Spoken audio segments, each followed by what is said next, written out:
So I just want to put it out there that he's not as strong as you think. He's definitely not above dragon. He's not a high dragon either. And dare I say, maybe he's not even a mid dragon, but we'll get into it. So let's do it. So one thing we have to remember, which I know most of us know, is that Metal Bat's main ability and just like his overall fighting dynamic is that he becomes stronger the more damage he takes, aka his fighting spirit ability. So when we see Metal Bat's like best feats, sometimes we might forget that at that state he's had a significant power increase. So we can't just say that like overall Metal Bat is X amount of powerful, because that's just not the case. First we have to establish like Metal Bat at his base, right? Because there's obviously base Metal Bat, and we don't really see it a lot, but I think we've seen it enough to get a general gauge of like where he is strength wise. So we have like 2.5 instances, I'll say, where we can really see what base Metal Bat is all about. So first, it's when he's going against Melzergard. Now, also, let me put it out there that I'm going off of Metal Bat's manga feats here. I will be showing the anime in this video for like supplementation, but to get like the best real account of his strength is just go straight to the source material with the manga. And him going against Melzergard, he surprisingly doesn't really do that much against him. The most significant thing that Metal Bat does in this battle is figure out that Melzergard has the regeneration marble. But aside from that, he only really like bats away his like head winged bat mode thing. So, I mean, he does it a couple times, and it's like, sure, I mean, he's strong enough to destroy a Melzergard head with wings, but at the same time, Melzergard never really had that great of durability anyway, and this is a feat that maybe like an A-class hero could probably do, right? Like, I don't see why E-Iron wouldn't be able to do something like this, or, you know, one of his contemporaries. And also, like, the other thing that he really does against Melzergard is block against one of his attacks that he has, where, like, he throws all of his arms at once. It's kind of difficult to make out in the manga. The anime, you know, obviously is a better adaptation of this sequence, but at the same time, we could see that Puri is pretty much doing the same thing here.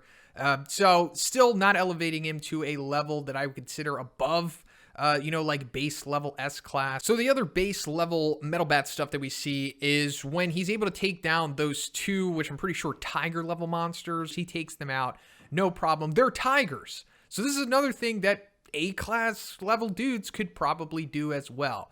So now let's go to that half feat that I was talking about with base Metal Bat, and that's in the VGS, Virtual Genocide Simulation, in the second audiobook, when he's going against Carnage Kabuto. So Carnage Kabuto is pretty much in his base as well in this. It's never really stated that he's in Carnage mode. We don't hear the sirens going off. It's never denoted like it is with like Zombie Man and Darkshine. So when Metal Bat does go against Carnage Kabuto, we also have to remember that the VGS is unable to register his fighting a spirit ability, which is, you know, one of the reasons why Metal Bat does the way that he does, and also his excuses afterwards. So I think this is pretty clear to see that this is base Metal Bat for sure, because like I said, the VGS can't increase his power due to his supernatural ability that he has. So when he goes against Carnage Kabuto, he only lasts about 3 minutes. And this is said to be actually really impressive by Genos, because Genos himself also went against Carnage Kabuto in this simulation. And while we don't get an exact number of time about like how long he lasted, he was defeated like 52 times in a row. That was also base Carnage Kabuto as well. So I guess this means that maybe Metal Bat had a better performance than Genos, and that was G4 Genos, or at least it's believed to be that this was G4 Genos in the VGS, by the way. And then Genos is like, no wonder he's an S-class hero, talking about Metal Bat. He wasn't finished off that easily, however, and then he's taken out. And then that's when Metal Bat's like, oh, I could have kept going, you know, if the system was able to register my fighting spirit. And that's probably true. I mean, it would have been different because he would have getting stronger, you know, faster, and probably could have been able to take maybe more damage possibly. Remains to be seen, but this right here shows us that maybe base Metal Bat is somewhat stronger than Genos G4, or maybe just as strong as him, or somewhere around that level. But let's go further, because now we're going to start going into when he gets pumped up, when his fighting spirit starts amplifying his strength. because then when he runs into Senior Centipede and Rafflesidon, two confirmed demons, this is when the power begins. Because at first, like, he's doing fine. He's doing as like a typical S-class hero should against two demons. You know, he's defending himself. He's fast enough, strong enough to compete with them. That's good. But then Senior Centipede starts wrecking him, like messing him up pretty bad. And this is when we first get the Metal Bat that's like, disheveled, torn up clothes, ragged. I mean, he really takes a beating here. But still, you know, he's able to take it. Two demons at once. This is impressive for, you know, pretty much any S-class level guy. But then, you know, once he starts falling asleep from Rafflesidon, Metal Bat starts hitting himself in the head, to wake himself up, but also aiding in his fighting spirit ability, you know, making him even stronger than he initially was. So now that he's pumped up at this point, this is when we can see the Metal Bat that we pretty much all come to love at this point. This is like amplified, true pumped up fighting spirit Metal Bat, because now he can straight up one-shot these demons. Now, this is impressive. Of course, anyone who can one-shot a demon, you know, certified S-class level, but at the same time, these guys don't really strike me as high demons or anything like that. They could be low, you know, maybe mid, definitely not high. And while this is impressive for Metal Bat, like I said, there are other S-class heroes who have feats like this. For example, Genos, who we've been comparing him to so far, and Puri Puri Prisoner. Both of them have handled demons who I assume are also around the level of Junior or Senior Centipede and Rafflesidon. So it's like, are they crazy powerhouses the way that Metal Bat is? No. So it's like he's kind of still staying at like that Genos Puri level. Like I just don't see anything yet that's screaming to me that this guy is like a high dragon or even a mid dragon or anything at this point. Now, it's not exactly all downhill from here. This brings us to what I think is Metal Bat's best feat so far, you know, of course, and that's when he runs into Elder Centipede, and Elder Centipede is straight up charging him, and Metal Bat is able to connect with him mid-charge and pretty much stop him in his tracks. Now, Elder Centipede also like moves his face to the side, so he evades getting hit there, and Metal Bat winds up hitting his carapace instead. But still, the fact that Metal Bat is able to stop Elder Centipede mid-charge here is very impressive. Like, this is going beyond what I think Genos and Puri Puri Prisoner would be capable of. Because also, like, if we compare this to the other instance where we see this happening with Bang and Bomb, two more or less high dragons in a combination attack, the Void Aura Ripping Fist, they also stop a charging Elder Centipede. So does that mean that Metal Bat is close to the power of like the Void Aura Ripping Fist? Not exactly, because, you know, they did crack his carapace after all, but still, it's somewhat comparable, I suppose, because they're both having similar feats here. So Metal Bat, very impressive at his pumped up level of strength. You know, he could stop a charging Elder Centipede, you know, kind of. He could one-shot low mid demons. So it's like, yeah, he's definitely strong. There's no doubt about that.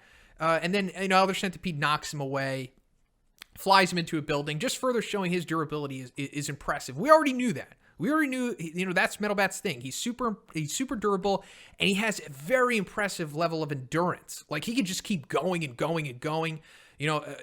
Being aided by his fighting spirit ability, though. Similar to Garo here. Similar endurance, similar durability. It's just like the technique and speed is what's really separating them. But then we come to like Metal Bat jumping up on top of Elder Centipede, smashing in his face. This, you know, it's doing something, but this isn't like the significant feat that people are making it out to be. Like, yeah, he's slamming Elder Centipede in his face, but it's not like, oh my god, I'm about to lose. Like, he's not really that concerned with this. And also, he does the giant centipede tidal wave, or the centipede undulation, whatever translation you go off. This is where he's like spinning his body pretty much around the city, and this is just an attempt to throw Metal Bat off of him. It's not like he's like, oh my god, he's beating me so bad. It's just like, get off of me. Like, Elder Centipede's not really that concerned with Metal Bat here. And then we come to his fight with Garo, and it's here where I think it's like pretty much definitively is showing where Metal Bat is on the power scale. So Garo is still Hero Hunter at this point, fully human, demon level. I don't think Garo's like a dragon at this point. Maybe a high demon, maybe like the highest demon possibly, but Metal Bat never hits Garo once. Not once does he hit him. And I need to reiterate that because some people seem to forget this detail. He is not fast enough or agile enough to really do anything to Garo here. He just gets completely destroyed. I can't emphasize that enough. This is not a competitive fight.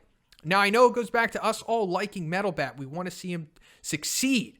But at the same time, it's like, just because we like Metal Bat and we're rooting for him, we can't let that warp our perception of what's going on here because it's just not competitive. It's a one-sided beatdown from a demon level, in my opinion, of Garo. And also, if we compare it to Garo's follow-up fight against Watchdog Man, night and day difference. Garo is the one in that fight who is getting completely schooled in pretty much all aspects of the power scale.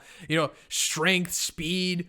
He's just outdoing Garo here. Now, I know that Garo was at a disadvantage because his fighting style, the Water Stream, is against human opponents, or as he says sometimes, anti-human martial arts. And Watchdog Man has his own feral type of style going on.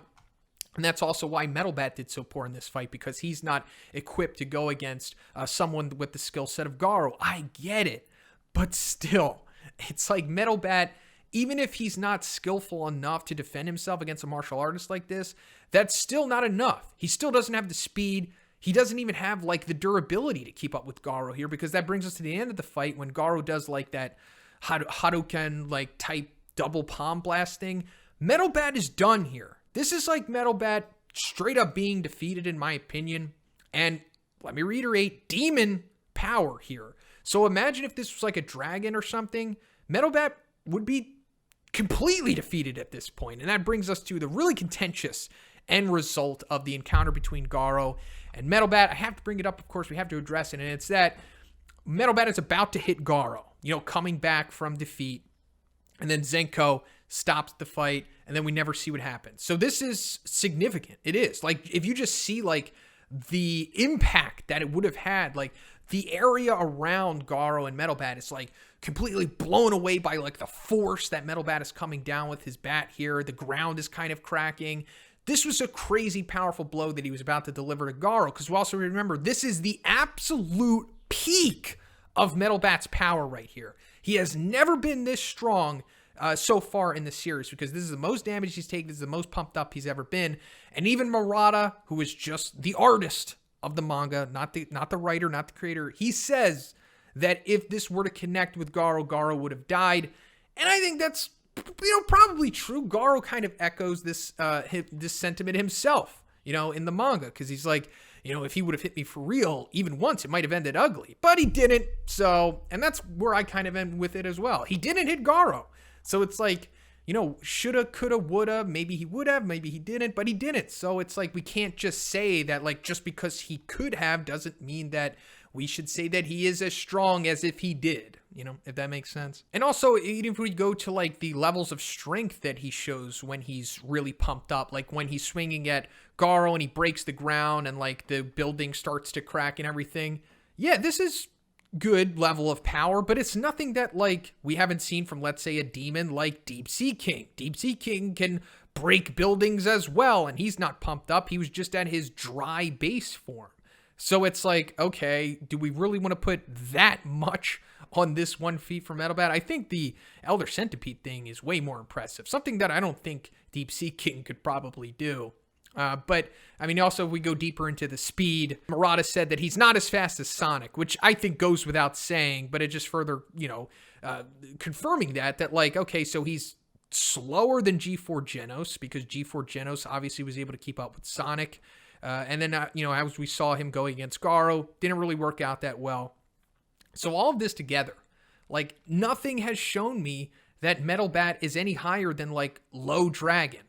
And I think that's fair. Metal Bat's durability, endurance, and fighting spirit ability, along with what we've seen of his base, he could be a Low Dragon. Why not? I think that's fair for him. And even One himself has said that Metal Bat wasn't joking when he said he could take care of a dragon level threat, but it should also be noted that Metal Bat has not yet defeated a dragon level threat by himself, and that also the situation against the Monster Association would have changed if Metal Bat was around.